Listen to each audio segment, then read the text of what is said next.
Hello and welcome back to another episode of Making Connections, the BattleCON analysis show where I, your host, Marco DeSantos, try not to do so horribly at playing BattleCON online. In the previous episode, we talked about making mistakes and how mistakes are the easiest way to learn from your mistakes. Okay, whatever. Look, here's a long story short. We recently released a new character in our latest patch. His name is Cesar. He is a reliquary relic hunter? Whatever. He hunts for relics and he brings them back to the reliquary. He is a juggernaut heavy character who starts out really weak and then builds up over time. However, contrary to many escalation characters, he reaches a peak and then falls back down to his initial state, where he then must build up. So he builds up, peaks, and then crashes and burns. Kinda like me during summer vacation after drinking a lot of caffeine. But besides that point, I feel like it would be very interesting to do a in-depth analysis of a game of me using Cesar. A few notes. I am not the best Cesar player, so all of my tips may not be correct. Number two, this was literally like my first game as the new Cesar, because Cesar was indeed rebalanced and retooled for BattleCON Online, so we're going to see that in action. Also, number three is there doesn't need to be a third one. It doesn't always have to be a list of three. So in this video, we're going to talk about Cesar. We're going to talk about the cool things that he does, and we're going to talk about some of the awesome plays that happen in this game. I also end up fighting against one of the game's best players, Elephant, who won that tournament, Wind Up Bird's BattleCon Brawl, I think. And yeah, he was also using Schecter, the game's top tier character. So it's a very interesting game, and we'll see how it ends. So let me just fade to black here. Boom. And now we're black and I will start the video. So long story short, this is going to be like a post-game commentary video, and it's not necessarily going to be an in-depth analysis because I'm, again, not the best Cesar player, but we will see how everything turns out now. I'm going to keep my mouse on the screen so I can point at stuff. You know, I'm not going to purposely just do things to make you guys kind of sad. Also, I've turned off the music on the replay, but I've also put Cesar's music on top of this entire video so you can listen to how cool it is. So, how does this work? Let's start it off with this beat right here. So the way Cesar works is that every beat he gains one of these threat counters, and depending how much threat he has, he will then get different bonuses. For one threat counter, he gains some stun guard and 1 power. For 2 threat counters, more stun guard, more power. For 3 threat counters, stun immunity and 3 power. And then at 4 threat counters, he will get stunned and then he will get soaked too. So essentially this means that every game Cesar plays, he gets stronger over time, and then for one beat he gets to do nothing. So you have to make the most use out of all of your beats in order to maximize how good your play is. Again, I'm not the best Cesar player in the world, but I do try my best, and I'm just gonna kind of let the commentary play out live. Interesting. So I ended up playing a fueled dodge here because fueled is a style that gives me a threat counter. This basically lets me instantly accelerate to threat counter 3 during the next beat. And once Cesar gains access to stun immunity, my unique base suppression prevents opponents from using dodge. So anything suppression instantly turns into free 6 damage for me. So my opponent, Elephant, plays a Juggler Friend with one of his favorite moves. Well, it's any Schecter's favorite move, really. However, I do narrowly evade it with my fueled dodge. I will then dash over the opponent, take the center space using fuels before activating effect, and then get to 3rd level counter, or rather threat level 3, in order to have stun immunity and power plus 3 next beat. So if there's any big mistake I make in this game, it's the fact that I don't anti-power enough. I should be anti-ing power almost every single chance that I get, because there's no chance I'm outspeeding Schecter anyway, so there's no point in doing priority antis. The stun guard is okay, but Cesar gains stun guard naturally over the course of the game anyway, so I might as well just do that. So now I'm threat level 3, I will now have my power counter, and then I will absolutely play Phalanx Suppression, I think. There you go, Phalanx Suppression. It is a range 1 to 3 attack with 6 power and Stun Guard Infinity, or rather Stun Immunity, which is even better. So my opponent can't actually dodge this, and he makes a big mistake. I think he forgets what Suppression's all about, and he does a thing that you wouldn't really want to do against Suppression. Ding dong, it's a spiral dodge. You cannot dodge Suppression because the passive effect here, opponents cannot move past you, means that you can't use dodge's movement to get out. Now, my opponent has nowhere to go and must eat 7 damage for free. So you may be thinking to yourself, Marco, how is this fair? how can Cesar just do this on the second beat of every game and basically be unkillable? Well, number one, it's a 0 priority attack. So if my opponent had decided to attack me, he could have dealt like 4 or 6 damage, or 4 or 5 or 3 damage to me. And that's very relevant because of what's about to happen in the next beat. Because when I get to threat level 4, I now get stunned immediately for no way around it. I just get stunned. See? So now I will gain stun immune, I will get stunned, and then I will also gain soak too. So if my opponent does something really big here, like let's say a combination drive, more power. He can easily deal a lot of damage to me. So even if I dealt 7 to him, this beat I basically can't do anything. However, something interesting happens here. My opponent doesn't anti any priority, so we clash. I then follow this up with burst, which forces him to do shot, and then we clash. So now his only option is a strike. So I'm gonna play shot so that our strike and our shot clash. Triple clash, and then now we're both playing grasp. There you go. So essentially, I tried to mitigate the amount of damage my opponent was going to deal to me by forcing him to play grasp. So now instead of dealing 6 damage, he's only going to deal 5 damage. But since I have soak 2 from my unique ability, I only get dealt 3. Regardless, even if I'm faster, I'm stunned and I can't do anything about it. And this is where things kind of start going downhill a bit. My opponent is Schecter, and I did not make use of my movement capabilities really well. This means that I basically got stuck at the edge of the board, and that's exactly where Schecter wants you to be. Now my opponent gets Juggler Brand into his hand with me at range 1 and can only go to range 2. It's tough. So I'm not sure what my opponent will do here. I've done a fuel dodge, and I fuel dodge once more in order to accelerate my counters. However, I make this crucial mistake. Pause. Boom. I make a crucial mistake during this beat.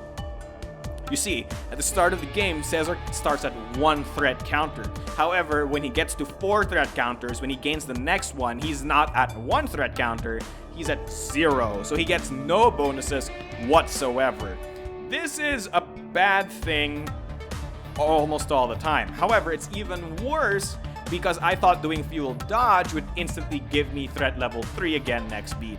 This is simply not the case, and I ended up doing really bad by dodging.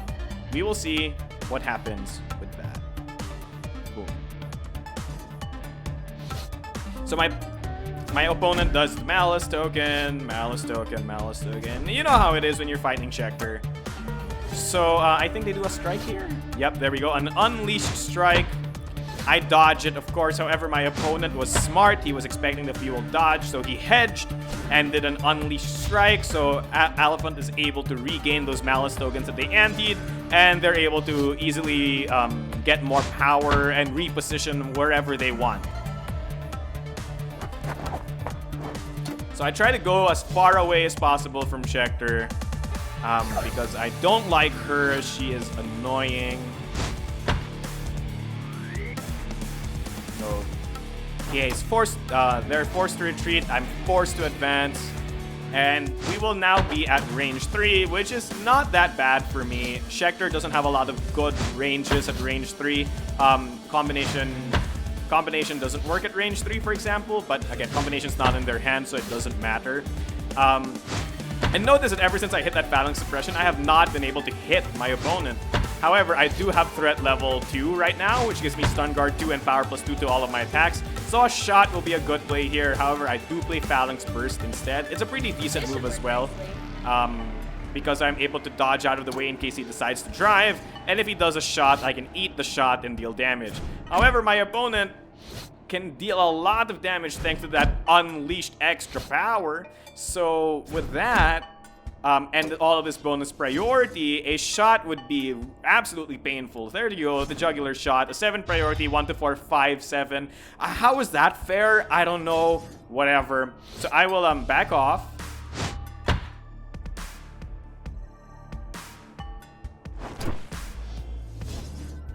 And I choose to get hit here, not because I'm dumb and don't know how to dodge attacks, but because I would miss if I dodged his shot.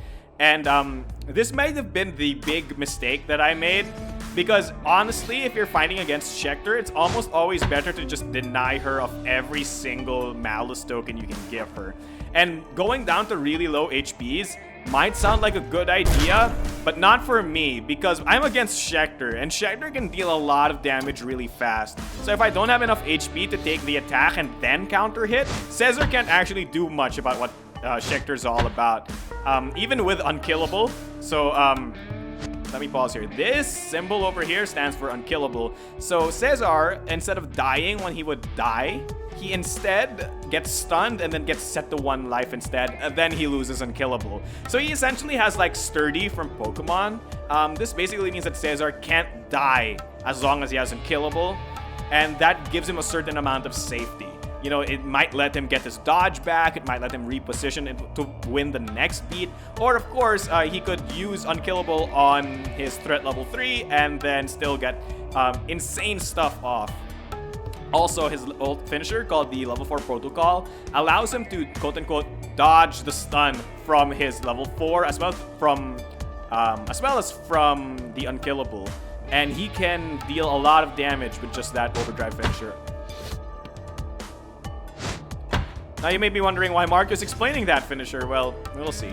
So now that we're at this range, I can actually do Unstoppable Suppression. So this is a style that allows me to move if my opponent moves. So Schecter without her shot has to move to be able to hit. So if my opponent does a drive, or if my opponent does a spiral, or if my opponent does a burst, all of these things will allow me to still hit him. So this is really good. I anti more power here. So, I think my biggest mistake this game was not anti-ing power on that Phalanx burst beat. I should have definitely anti-power there, because you're gonna see that if I had actually dealt 1 more damage last beat, this Unstoppable Suppression would literally kill him this beat.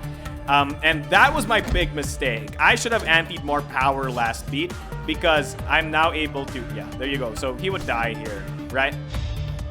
So that was my big mistake. Had I antied power, my opponent wouldn't actually be able to do anything about my Unstoppable Suppression. Outside, of course, parrying it, but, you know, this is Schecter. You're not sure if your opponent's gonna do something crazy or wacko jack-off.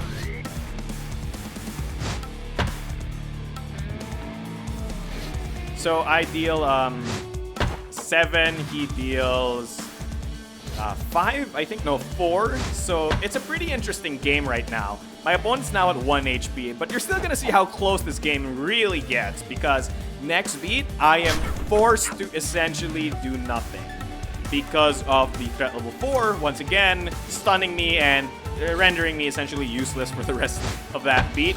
So I just now have to eat whatever my opponent does. I only have access to fueled dodge, so I just do a fueled dodge here. Hopefully my opponent plays a melee attack that doesn't have any hit confirm. And also note that without drive or shot, Schecter has no easy access to a range 3 attack. So they have to do a spiral here to be able to hit. So I do fueled dodge because I want to get away from having 0 threat. I need to have at least some threat. So I back off. There we go, I backed off. And then this is really good, right? I'm able to easily retreat 2 so that the spiral strike does not hit me. There you go. And my opponent does something really interesting here. Well, that's not really interesting, but like, my opponent decides to only advance 1 and not hit me. Better watch out. which makes a lot of sense. I have Soak 2 right now, and advancing 2 would give him only 2 power, which means he'd deal no damage anyway. But the big thing here is my opponent now has access to a burst that allows him to effectively, what do you call this? Now has access to a burst that allows him to dodge back 2, which means my drives won't work. This is quite troublesome for me. And this beat, you might be wondering, Marco, wait a minute. Why are you playing a Switch Grasp? Number 1, that doesn't hit. Okay, I get that. Number 2, you have Stun Guard from your unique ability, and you can anti for Stun Guard and just shot to kill him. Yeah, that's a pretty smart move too. However, my opponent just got Juggler back and also has Brand in their hand and also has 4 Malice tokens and also has a lot of Force. So they're gonna be able to Juggler Brand, anti a bunch of priority, get to 7 priority, and then just stun me no matter what I do because I have no way to dodge this attack. And it just ends up dealing a lot of damage to me. And my opponent doesn't decide to heal at all, which is a good move anyway. You know, healing 2 extra life isn't that big. And there you go, there's the Juggler Brand. I still get hit for 5 damage. It hurts. I think to myself, I might as well switch Grasp here to get rid of Grasp, which is the most worthless base in this matchup, and switch, which is, again, a good way to get some Force and get some more styles into my hand. So my opponent pulls me 1 space, they're forced to. I take the 5 damage, and now I'm at 3. This is quite troublesome. I don't know what to do. So my opponent now has access to the very scary Combination Burst. So Combination is a style that allows my opponent to ignore Soak. And this will play a lot into what scares me about this beat. Because on the next beat, I play level 4 Protocol. Not because I'm at level 4, but because my opponent is a fast character who can easily kill me. Cesar, being a slow character, has no way around this. And I essentially have to play a fast attack or die. Even if I do have Unkillable, my next beat will still be a loss, right? Because if he procs my Ice Block, essentially, if he procs my Unkillable effect, next beat he'll just hit me again. And then I lose. Because Schecter will always be faster than you.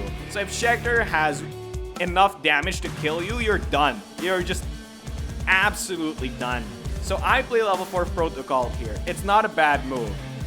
Mostly because if you look at the stats, it has a lot of damage. That doesn't matter. I only need to deal 1 damage. But it has a lot of priority and Soak 4. What I'm really scared about here is my opponent doing a burst play, or my opponent doing a dodge play, or my opponent, that's it. Burst and dodge are the 2 scary things. Every other thing my opponent does will lose to level 4 Protocol immediately. In the worst case, my opponent does a dodge or a burst. Dodge is okay. I don't die.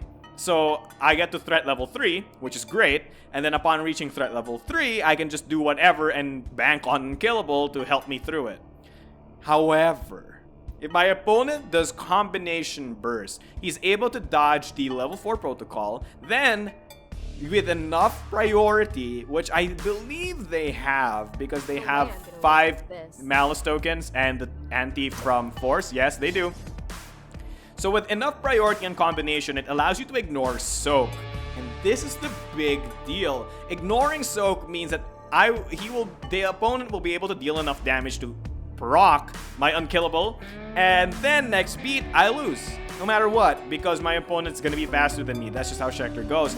However, my opponent doesn't seem to realize this and tries to outspeed or outdamage me.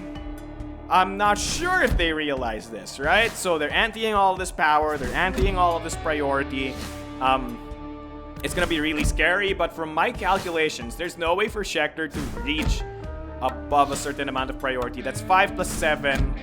That's 5 plus 2 plus 2 plus 5. So my opponent can reach 14 priority with Juggler. However, Juggler is not in the hand. Thank goodness. And level 4 Protocol will definitely carry me through this beat if my opponent doesn't do a burst. Please, please, please. And my opponent did not burst. I get my level 4 Protocol out. Level 4 Protocol. I grab Schecter by the face and then smack her into the ground. Grab face. Smack into the ground. Yes, it did, Schecter. Yes, it did. So, that was the Caesar game. That was an interesting game. And that was a fast game. I didn't pause a lot in that one. It was more live commentary. I can't really like point out specific things, but that's a Caesar game. That's what Caesar can be all about. That game, I believe, displayed a lot of Caesar's strengths and weaknesses. However, there's a few things that I probably didn't do that expert Caesar players are like scratching their hair out, going like, Marco, why didn't you use this or that? Like, I get it. I'm not the best Caesar player in the world. But the thing is this, Caesar is a really cool character that pays you off for knowing his tempo. He essentially kind of has a rhythm to the way he plays, and you need to take advantage of every single beat that you can. That applies to both Caesar and the opponent, because the opponent has to make use of that level 4 beat to catch up, because Caesar deals a lot of damage. And Caesar, on the other hand, has to make the most out of his threat level 2 and 3 beats, because otherwise opponents will just absolutely destroy him. So that pretty much does it for this video. Caesar is a very interesting character. I probably should have taken more advantage of his movement capabilities on his green style and his unique base. However, that's just how it goes. Getting to low life as a Juggernaut against Schecter is absurdly annoying and absurdly hard. But we pushed through it and we made that connection. If you guys liked this video, please consider clicking the like button and clicking the subscribe button so you stay tuned to all of the latest Level 99 games news and gameplay.